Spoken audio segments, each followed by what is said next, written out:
أعوذ بالله من الشيطان الرجيم. بسم الله الرحمن الرحيم. ولقد خلقنا الإنسان او یقینا پیدا کړی دی مونږ انسان لرا ونعلم ما توسوس به نفسه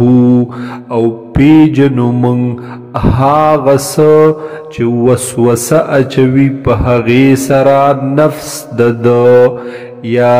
پیجنو مونږ هاغه څه چې اراده کوي د هغې زړه د نفس د ونحن اقرب الیه من حبل الورید او مونږ ډیر نږدې یو دته من حبل الورید داغی د رگ د سانا یا داغی شی رگنا یا د مری داغی رگنا اذ یتلقى المتلقیان یاد که هاغ وقت چی لکی هاغ دو لکون کی یا یاد که هاغ وقت چی اخلی هاغ دو اغستون کی عن الیمین وعن الشمال قعید چی یو ناس دے خی طرف تا او بل ناس دے چپ طرف تا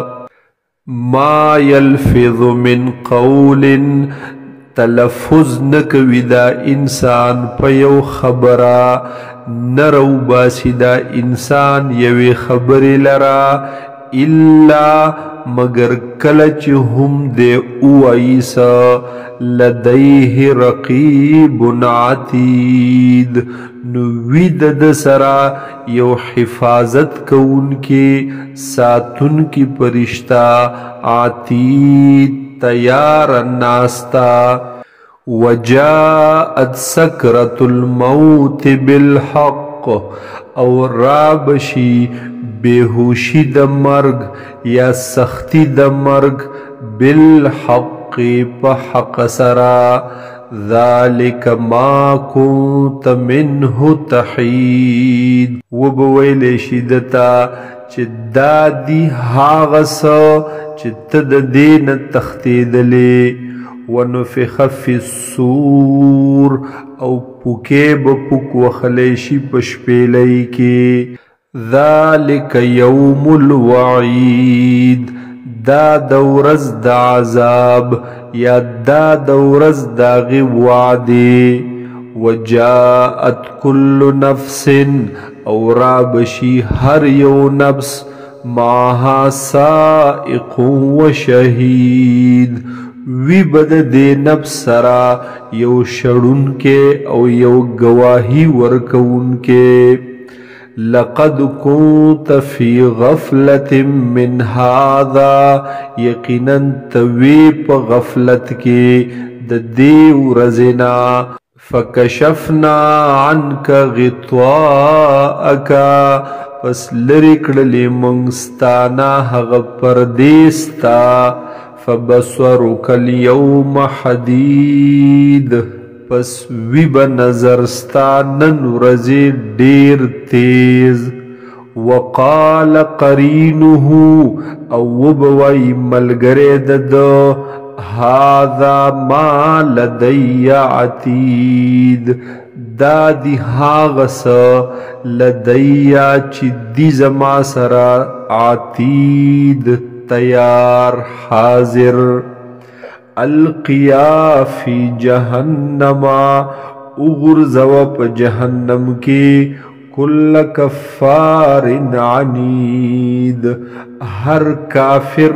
زدی ہر کافر سرکشا عنادی مناع للخیر او منع کون کے خیر لرا معتدن او د حد تجاوز کونکے مریب او شک کونکے الذي هاغ سوک جعل مع الله الها آخرا چه